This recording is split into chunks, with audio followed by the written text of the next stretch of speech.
Let's return now to one of our main stories, and Prince Philip is said to be shocked but unhurt following a crash near the Sandringham estate which injured two women. The collision has sparked debate over whether there should be an age limit when it comes to driving. Well, the decision to carry on behind the wheel is far from unique. As of November last year in the UK, nearly 111,000 people aged 90 and up had a driving licence. When motorists reach the age of 70 in Britain, they have to renew their licence every 3 years. But drivers must also inform the DVLA of any conditions that might affect their ability to drive safely. Before 1935, you didn't need to take a driving test. It was just a case of applying for a licence through the local council. Joining me now is Grant Harrold, former royal butler for the Prince of Wales and the Duchess of Cornwall. Hello to you, Mr. Harrold. The pictures are pretty terrifying, and it is remarkable to think that the Duke of Edinburgh walked away from this crash. Knowing him as you do, how do you think he will be coping with this today? Good afternoon, Sarah. And as you said, it's remarkable when you see the footage and the pictures. I have no doubt that he'll be completely shocked and also upset that this has happened. And as we've heard from the witness that helped pull him out, his concerns were for the other passengers, which is very typical of not just the Duke, but the rest of the family. Obviously, that will be his main focus, is how they are. And in terms of the rest of the family, what will their attitude to this be? Obviously, he is at Sandringham with the support of the Queen. I wonder how many conversations will be taking place there now about whether or not he should continue driving. I'm sure they're all family are very close, and I have no doubt that they'll all be, if not there in person, be on the phone checking he's okay. And again, it's a very difficult one, because when something like this happens, I think it makes you kind of take a step back and think about how long he's going to carry on driving for, because I know people, similar situations, who've had minor incidents, and of course they've decided no longer to drive. So it's possible he might decide that maybe it's time to stop driving. Yeah, I mean, if he were to listen to anyone about this, I suppose it would probably be the Queen, wouldn't it? Absolutely. I think if the Queen can assist him, it's time to stop. I'm sure he'll listen. You never know.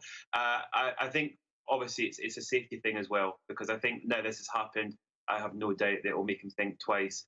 And I mean, he has retired, obviously, so he spends a lot of time at Sandringham.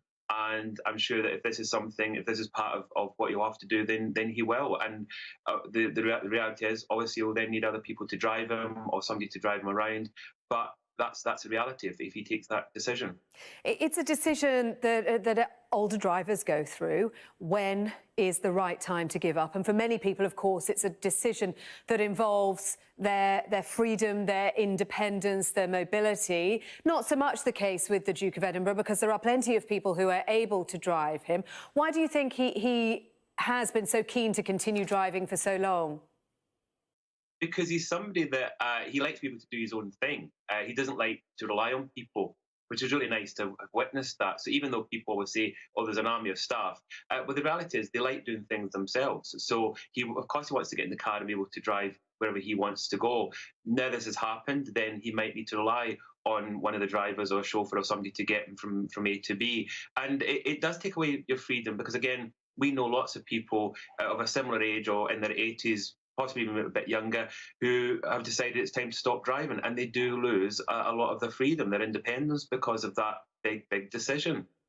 And driving, we know the Obamas, when they visited in 2016, I think it was, and Prince Philip famously picked them up and gave them a lift back to Windsor Castle. This is something that he very much enjoys. He does. He loves driving. And again, over the years, we've seen many documentaries where he'll be actually driving camera, kind of going from A to B. Also his role in managing, especially at Windsor, being able to manage the estate, he had to be able to get around. So, but now he's retired and he is taking a step back. It might be a little bit easier, but again, up in Sandringham, you kind of need a car to get around. So, well, let's see what happens. A lot of talk about his age, 97, 98 this year, but he's not your average 97-year-old, is he? No, not at all. He's very witty. He's very active. As I said, he likes to do things himself. He's certainly not slowed down. I don't think, from what we've seen, he hasn't slowed down since he retired. Obviously, we don't see him doing public duties anymore, but behind the scenes, he's still very active. And I think that's important. I think that when people retire, it's important that they still have a focus, which is what he's done. Of course, there's still a huge interest in him being the husband of the Queen, but it's also nice that he has made this decision to retire and try to take things a bit easier. And hopefully after this, he'll maybe do that even more so. OK, Grant Harrold, thanks very much indeed for talking to us this afternoon. This is Sky News. Coming up.